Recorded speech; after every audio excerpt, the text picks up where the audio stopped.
Hare Krishna, Krishna Krishna, Hare Hare. Bhagavate Vasudevaya.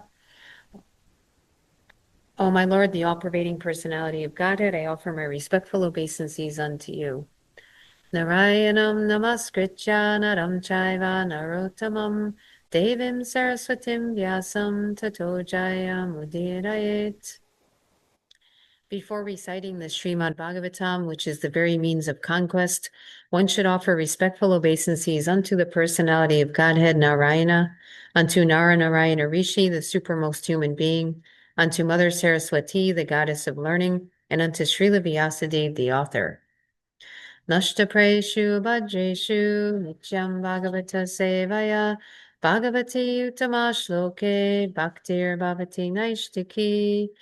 By regular attendance in classes on the Bhagavatam and by rendering of service to the pure devotee, all that is troublesome to the heart is almost completely destroyed, and loving service unto the personality of Godhead, who is praised with transcendental songs, is established as an irrevocable fact. Om Jnanatimidandasya Gyananjana Shalakaya Chakshurun Militam Yena Tasmai Shri Gurave Namaha. I was born in the darkest of ignorance, and my spiritual master opened my eyes with the torchlight of knowledge. I offer my respectful obeisances unto him. We're reading from the Srimad Bhagavatam, Canto 1, Chapter 19, Text 5. Ato vihaye mamamum chalak lokam vimarshito ke yataya purustat Krishnangri seva madimanyamana upavishat prayama marchanajam. Translation and purport by His Divine Grace A.C. Bhaktivedanta Swami Srila Prabhupada Ki Jai.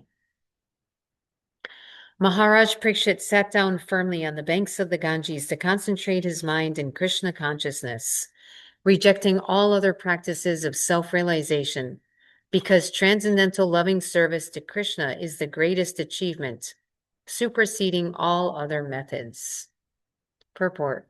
For a devotee like Maharaj Pariksit, none of the material planets, even the topmost Brahmaloka, is as desirable as Goloka Vrindavan, the abode of Lord Sri Krishna, the primeval Lord, and the original personality of Godhead. This earth is one of the innumerable material planets within the universe, and there are innumerable universes also within the compass of the Mahat Tattva. The devotees are told by the Lord and his representatives, the spiritual masters or acharyas, that not one of the planets within all the innumerable universes is suitable for the residential purposes of a devotee. The devotee always desires to go back home, back to Godhead, just to become one of the associates of the Lord in the capacity of servitor, friend, parent, or conjugal lover of the Lord, either in one of the innumerable Vaikuntha planets or in Goloka Vrindavan, the planet of Lord Sri Krishna. All these planets are eternally situated in the spiritual sky, the Par of Yoma, which is on the other side of the causal ocean within the Mahatattva. Maharaj Pariksit was already aware of all this information due to his accumulated piety and birth in a high family of devotees. Vaishnavas, birth in a high family of devotees, Vaishnavas, and thus he was not at all interested in the material planets. Modern scientists are very eager to reach the moon by material arrangements, but they cannot conceive of the highest planet of this universe. But a devotee like Maharaj Pariksit does not care a fig for the moon, or for that matter, any of the material planets. So when he was assured of his death on a fixed date, he became more determined in the transcendental loving service of Lord Krishna by complete fasting on the bank of the transcendental river Yamuna, which flows down by the capital of Hastinapur in the Delhi state. Both the Ganges and the Yamuna are amartya, transcendental rivers, and the Yamuna is still more sanctified for the following reasons. Okay, so I'll read the verse one more time. Maharaj Pariksit sat down firmly on the banks of the Ganges to concentrate his mind in Krishna consciousness, rejecting all other practices of self-realization, because transcendental loving service to Krishna is the greatest achievement, superseding all other methods. This is one of the many important verses in the Bhagavatam establishing Krishna and his Vaikuntha planets or Goloka Vrindavan planet as the topmost, as the one above all the others, and the only place where there's no cycle of birth and death. So Maharaj Pariksit knew this. So once he got the warning or the message that he was going to die in 7 days, he decided, okay, that's good. I'll be able to give up everything now. I'll be able to become detached because now I know I'm leaving. And so he just went to now Prabhupada's going to talk about this a little further in the next verse about whether or not he sat down on the bank of the Ganges or the Yamuna. So I won't go into that too much, but he thought it was made more sense that it was the Yamuna, and it'll be explained in the next purport. But he sat down on the bank of this sacred river, and you see that the words on the bank Najam, Amartya. But does anybody know what the word Martya means? Not Amartya, but Martya. What does the word Martya mean?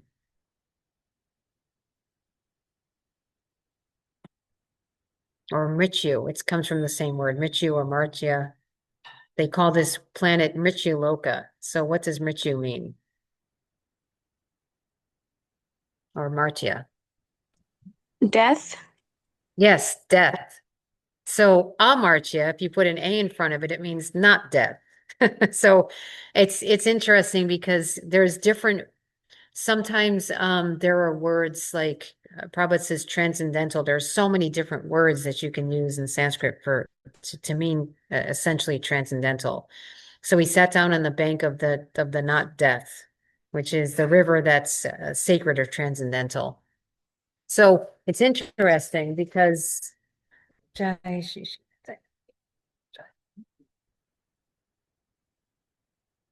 it's interesting because in this verse, it's talking about how he found out, well, not this verse, but the previous verse and the leading up to here is that he found out that he's going to die.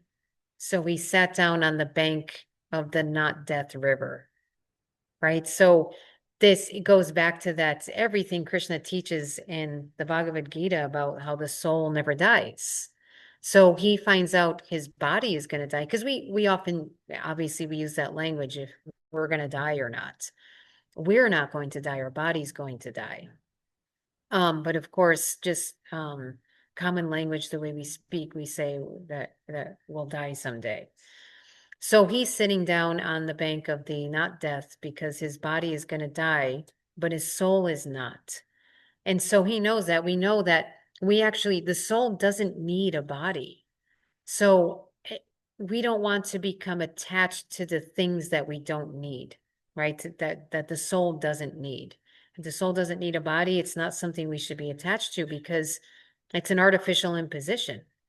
We have this body and, people have out of body experiences, sometimes near death experiences, and they all report the same thing that when they left their body temporarily, they felt so much relief of not having that shell of miseries placed over their soul that they actually, right before they went back in their body, they were like, yeah, I don't think I want to do that. I don't want to go back into the body. Sometimes they may have felt, well, I have a family to take care of, or there's a reason to go back for other people, but for themselves, they just felt like the body's a prison. And this, of course, we're given this body so that we can try to enjoy in this world, right? We don't want Krishna to be the center. We think maybe we should be. Krishna gives us a body, right? We start as Lord Brahma. Krishna starts us on a level playing field that if you want to be the Lord, I'll give you a position in the material world. That's the topmost position in the material world as the Lord of everything, right? Because Lord Brahma is the secondary creator. So he gives us that position to give it our best shot. And of course, it doesn't work. One can go back to the spiritual world from the position of Lord Brahma, but oftentimes we fall down further and further because we're trying to be God and it doesn't work. So we try even harder and that doesn't work. And we try even harder. We're just trying different combinations of the modes to see if we can get it to work. It never sticks. And so we end up in a body that it becomes a more and more degraded position. We might go up and down a little bit, but generally it becomes a more degraded position. So we end up in this body that the purpose of it is to try to enjoy in this world. But when we realize that that's not our position, then we're using that body. Prabhupada says we make the best use of a bad bargain. So now that we have this body, we use it to serve Krishna and then we purify it. So someone may think, okay, well, if it's more of a relief to leave the body than to be in it, why don't I just destroy it? Why, I don't need it. Why don't I just get rid of it? So I'm going to ask the audience, what would you say why not just do that? Why not just say one day, yeah, let's just get rid of this. The soul doesn't need it. Why should we not do that? Because the soul will go to the next destination and it cannot stay without the body, like without that covering in this world. Why not? Because it's the size of the soul is 1/10 tip of the hair. Like the size is very small. So you're saying that the only reason the soul has to have a body is because it's too small to survive on its own? No, I mean, in this material world, if the soul has to stay, it needs to have a body. Like without body, it cannot stay in this world. Yeah, but if we don't need a body, why not just destroy it and then go back to Godhead? It needs to be purified. Yes, that's what I'm looking for. Yes. We need to be, because why? Because the whole setup is we came to this world to try to enjoy, right? So if we came to this world to enjoy and we haven't gotten rid of the enjoying propensity, like you said, we're just going to get another body. Because really, and I know I've said this before, but it's always worth saying, is that liberation means liberation from the mind. It's the mind that thinks, yeah, we should be here, we should enjoy. If you like anything else in this world besides Krishna, you gotta wait. You gotta wait and purify that desire to enjoy other things separately from Krishna. When somebody, that's why we see in the Nectar of Devotion that there are symptoms of somebody, right? There's symptoms of someone in ecstasy that can be faked, right? So what are some of the symptoms? There's 8 symptoms. There's 8 physical symptoms of somebody who's in transcendental consciousness or in bhava. So just name a couple of them. What can be faked, actually? Does anyone know any of those symptoms? There's a few famous ones we see Yeah, described. shivering, crying. Yeah. Yeah, I can shiver and cry. I can Mm. fake it, right? I can pass out. They said, I remember the devotees in one of the temples, they said that there was a woman who used to come and fake pass out in front of the deities, and they used to have to catch her every day. And I think one day they decided not to catch her so she would stop doing it. But people can fake it, right? And that's why Rupa Goswami, he knows that that's going to happen. So he says, by the way, one of the rules is you're not supposed to cry in front of the deities, right? Because people could come and just put on a show in front of the deities. But there are symptoms that cannot be faked, and those are described in the Nectar of Devotion, spending 24 hours a day, 7 days a week, nonstop in Krishna's devotional service, right? That's one of the symptoms. There's many, you can read about it in the Nectar of Devotion, but there are symptoms that can't be faked. And they maybe can be faked temporarily. Someone may just decide, I'm going to spend the whole day in Krishna service and I'm going to show everybody that I spent the whole day. But after a while, if you're not at that level, you start to look for other things to occupy your mind and your time. You might go hide somewhere and watch YouTube or something. There's something people will find. So it's a gradual process. Prabhupada says that often. It's a gradual process. We have to work through these anartas. And how do we work through these anartas? What's one of the most effective ways of going through anarta nivritti? I've said it many times. What's the most effective way?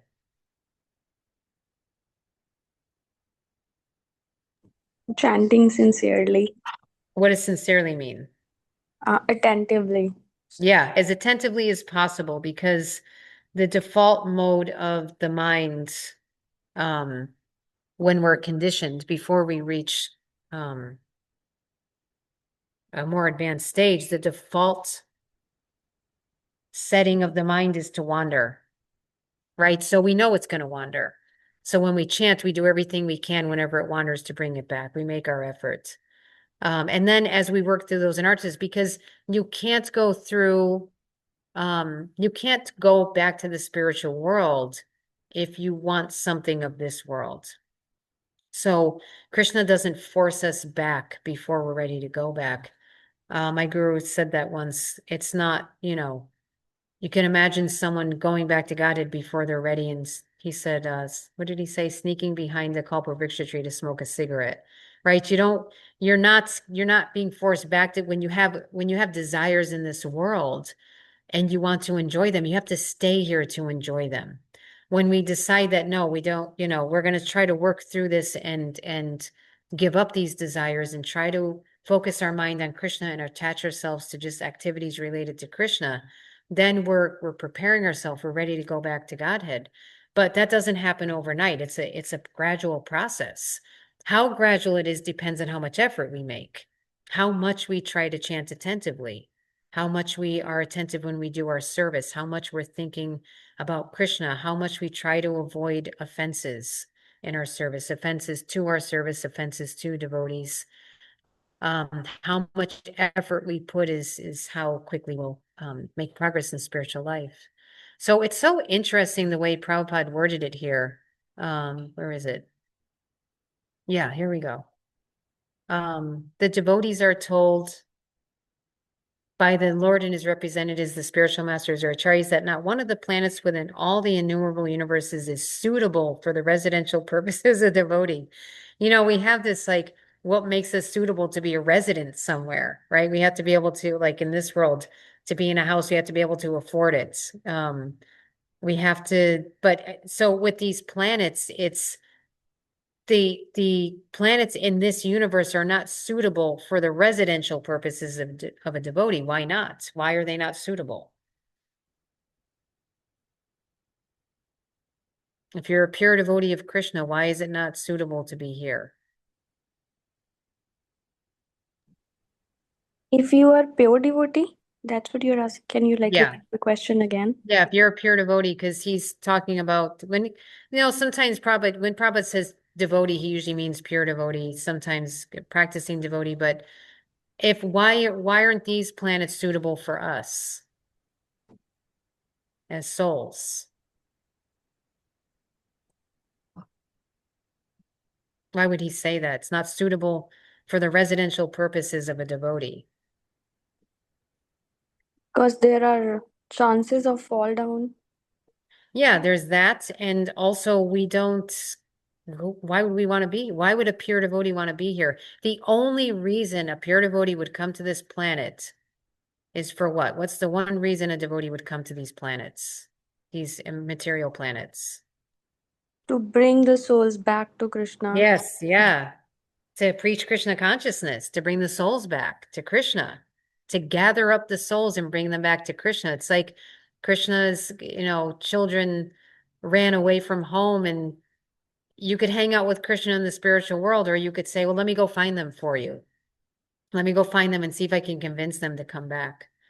I remember when I was a kid, it was a common thread of children in the 70s to run away from home. I don't know if it still is, but whenever they got mad at the parents, I remember the family down the street that we were friends with, their kids were the same age as we were, my brother and I. And he just decided he was mad at his parents, and he packed up a little bag of his clothes and he was stomping down the street. And they let him go down the street. He got like 2 blocks away and then turned around and went back home, of course. If only we could be so lucky ourselves with going back to the spiritual world. We come down here, give it a try and say, okay, never mind, if you get through one birth and decide to go back. But he was intelligent enough to know that he wasn't going to make it on his own and he needed to go back home. So I remember watching him, I remember looking out the window and seeing him go down the street and thinking, I wonder how far it'll get. We've gotten pretty far, millions and millions of lifetimes, perhaps. So, it's besides coming here to collect everybody up and try to convince them to go back home, there's no reason for us to be here. So it's not suitable for us. The spiritual world is suitable for a pure devotee or a soul because that's where everybody comes together and serves Krishna. Now, it still can happen in this world. It's not that you have to be in the spiritual world to serve Krishna. You just have to be in spiritual consciousness. So even while we're here, and this goes back to why we don't destroy the body is given to us by Krishna. It's not ours to destroy. It doesn't belong to us, actually. It's just on loan. So when you take Krishna's stuff, like we're so careful, right, with Krishna's paraphernalia. When we go in the pujari room, we make sure we clean everything nicely, we polish it nicely, we dry it off nicely, we put it on, hopefully in order in the drawer. We keep everything in its place. We take care of it. Imagine if we just left everything dirty and we're throwing things around. So it's the same thing with the body. It's Krishna's paraphernalia. It's meant to be used in Krishna's service the same way an ashman cup or a bell or incense is used in Krishna's service. And it's not for us to destroy. So we keep it. We're the ones who wanted it. We keep it. We use it in Krishna's service. We spiritualize it. And then when it's time for the soul to leave it, we should be in that consciousness at that point in time to go back to Godhead. So Pariksit Maharaj, he saw this as a great opportunity to become detached. Definitely at this point in my life, that's not the first thing that would come to my mind. It might theoretically come to my mind where I think, I wish I felt that way.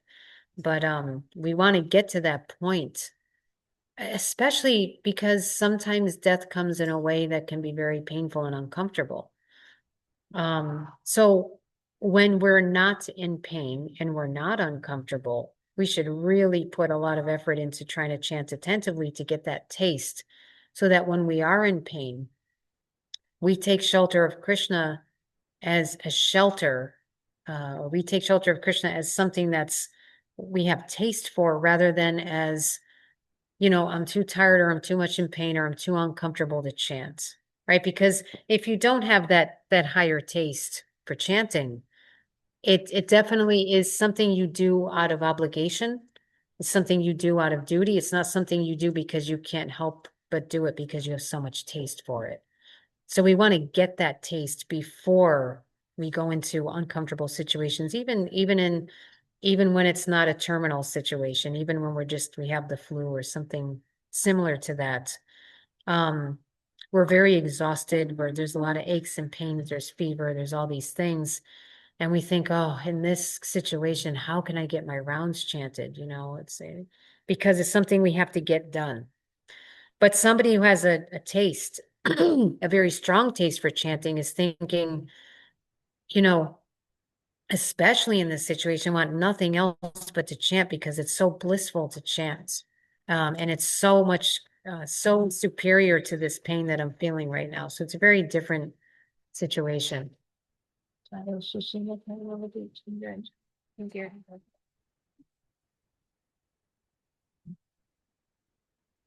You got it done? Yeah. That was good.